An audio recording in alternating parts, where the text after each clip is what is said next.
Hello there, everyone. Welcome to today's Explainer. I am so glad you're here with me. Today we aren't just going to sit and study a chapter like we usually do. Oh no. Today we are going to become pollution detectives. That's right. So go ahead and put on your thinking caps because we have a very serious mystery to solve about our environment.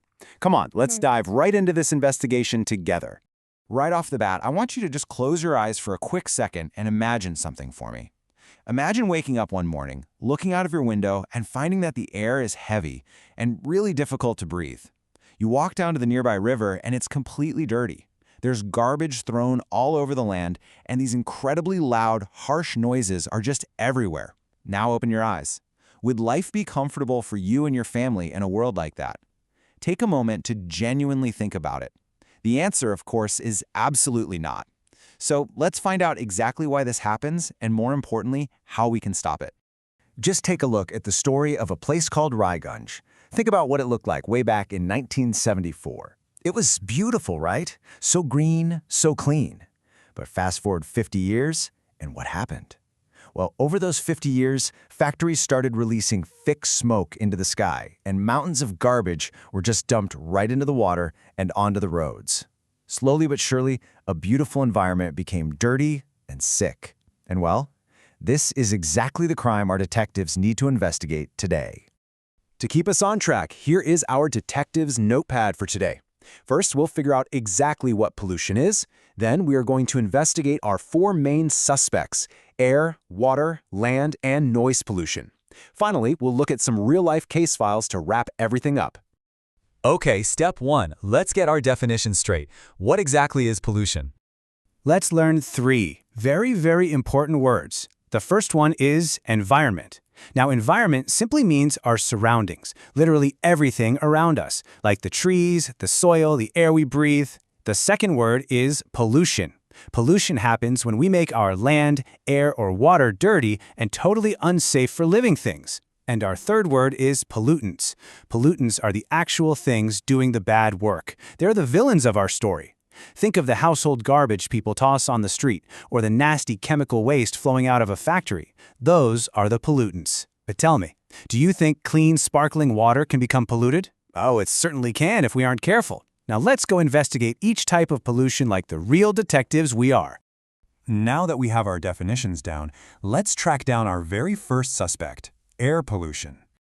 Imagine you were standing right beside a busy road in Kolkata during the evening rush hour. Have you ever noticed that thick black smoke puffing out of the back of buses, cars, and trucks? Well, when vehicles burn fuel and when those massive factory chimneys release toxic gases like carbon dioxide and sulfur dioxide, it all mixes directly into the air. Even natural events like huge forest fires or erupting volcanoes throw a ton of ash up there. So can you guess what happens to the air we breathe? It becomes completely contaminated. And what does that do to us? It causes coughing, sneezing, and serious breathing problems like asthma. But the effects go even higher up into the sky. Let me tell you a truly fascinating, yet kind of sad, science story about something called acid rain. Here's how it happens, step by step. Step 1. Smoke and toxic gases are released from factories on the ground. Step 2. Gases with big names like sulfur dioxide and nitrogen oxides rise high up into the atmosphere. Step 3. Up there in the clouds, they actually mix with the moisture, the water vapor. Step 4. This mixture turns into a harmful acid, which eventually falls right back down to Earth as rain. And Step 5. When this acid rain falls, it literally burns our beautiful trees, harms the poor fish in our lakes, and even damages our stone buildings. It's an entire chain reaction, detectives. But hey, we are not helpless. How do we stop this villain? Well, we can switch to clean energy, like solar or wind power, and we can use public transport, like buses and trains, instead of taking our own cars everywhere. We must also practice afforestation. Now that's a big word, but it just means planting more trees, because as we know, trees absorb that harmful carbon dioxide. And of course, we have our ultimate secret weapons, the 5 R's. Reduce, meaning buy less plastic stuff. Reuse, like using an empty jam jar to store kitchen spices. Recycle, giving old newspapers to the kabadiwala so they can be made into fresh paper. Refuse, simply saying no thank you to single-use plastic straws. And repurpose, taking something old, like a broken bucket, and using it as a pot for a new little plant. Simple, everyday actions, right? So detectives, quick revision for you. Which R means giving old newspapers to the kabadiwala? Yep, that's right, recycle. All right, detectives, I have a serious question for you now. Imagine you are really thirsty and I offer you a glass of water scooped right out of a river that is filled with floating plastic bottles, wrappers, and foul-smelling chemicals. Would you drink it? I can see you all shaking your heads. Of course you wouldn't. And that brings us directly to our next investigation. Let's open up the file on suspect number 2, water pollution. This happens when harmful things contaminate our precious water bodies, making them completely unfit for anyone to use. We really need to talk about the tragic effect oil spills have on our oceans. Sometimes massive ships carrying oil across the sea meet with a terrible accident, and all that oil spills right into the water. Now, because oil floats, it stays right on top of the waves, and sadly, it completely coats the beautiful feathers of birds that dive in to catch fish. The oil sticks to them like glue, making them so heavy that they cannot fly or swim anymore. Not only that, the oil on the surface stops oxygen from entering the water, making it incredibly difficult for the fish down below to even breathe. It is truly heartbreaking. But it's not just big ships. Water is also polluted by our very own household sewage, by farming fertilizers that wash off the fields into rivers, and by people just carelessly dumping their garbage into lakes. So the most crucial point here is prevention. We have to always use proper dustbins, never ever throw wrappers near water, and please don't pour old paints or kitchen oils down your sink. Make sure the storm drains near your house are cleared of leaves and plastic. And always carry a reusable cloth bag to the market so we reduce plastic waste. Remember, small steps make a mighty ocean clean. Time for a quick revision. If you have leftover old paints, should you pour them down the kitchen sink? Definitely, absolutely not. So, detectives, we've looked at the air high above us and the water flowing all around us. Now, let's look at the ground right beneath our feet. It's time to uncover suspect number 3, land pollution. Land pollution happens when the soil gets poisoned by trash and harsh chemicals. But let's look at how we can solve this right at home. Have you noticed those 2 colored bins in your school or your neighborhood? The green bin is for biodegradable waste. Now, biodegradable is a big word, but it simply means things that nature can break down and mix back into the healthy soil very easily, like fruit peels, leftover rice, or dry leaves. Then we have the blue bin, and that is for non-biodegradable waste. These are things that do not decay for hundreds of years, like plastic bottles, glass, and shiny metal wrappers.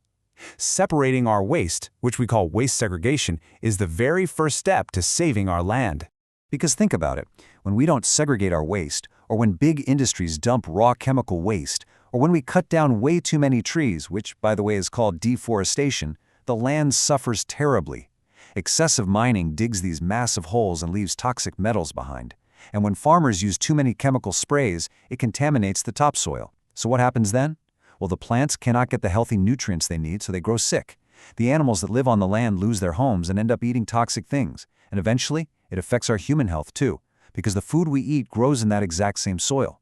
Okay, time for a quick check. Which colored bin should an old empty plastic bottle go into? Yes, you got it, the blue bin. So far, we've investigated things we can actually see and touch, but our next suspects, it's totally invisible. Imagine you have a huge math exam tomorrow morning. You sit down to study, open your book, but right outside your window, a marriage procession is passing by with massive loudspeakers blaring music at full volume. Can you focus? Of course not. Welcome to noise pollution. Did you know that sound is actually measured in something called decibels? The World Health Organization, or WHO, tells us that any noise above 65 decibels is officially considered noise pollution. Just to give you an idea, a normal quiet conversation with a friend is about 60 decibels. But when noise goes over 75 decibels, like constant traffic horns, loud airplanes, or heavy construction machines, it becomes very harmful to our bodies. It causes stress, poor concentration, high blood pressure, and if it's too loud for too long, it can even cause permanent hearing loss. So how exactly do we track down and defeat noise pollution? Well, we start right at home. Keep the TV and your music volume low. When you travel with your parents, politely remind them not to honk the car horn unnecessarily. Keep it only for emergencies. We must also strictly respect quiet zones. Have you ever seen those no honking signs outside schools and hospitals? That is specifically to protect the students trying to learn and the sick patients trying to rest and recover. My dear detectives, we have successfully investigated all 4 types of pollution today. Give yourselves a pat on the back. But before we officially close this case file, let's look at why our work today is so critically important by examining a real-life historical event. Let's open up the historical case file of a place called Minamata. This was a city in Japan back in the year 1956. There was a large chemical factory there, and they kept releasing wastewater mixed with a highly toxic chemical called mercury right into the sea. Naturally, the sea became heavily polluted. The mercury entered the bodies of the fish swimming there. Then, the local people caught those very same fish and ate them. And what do you think happened? Thousands of people fell severely ill with terrible nerve damage. This tragedy became known all over the world as Minamata Disease. This harsh reality shows us that pollution doesn't just harm nature out there, it directly and dangerously harms us, too. Well, we have learned so much today, haven't we? We learned exactly how smoke causes air pollution and acid rain. We saw how terrible oil spills suffocate our water.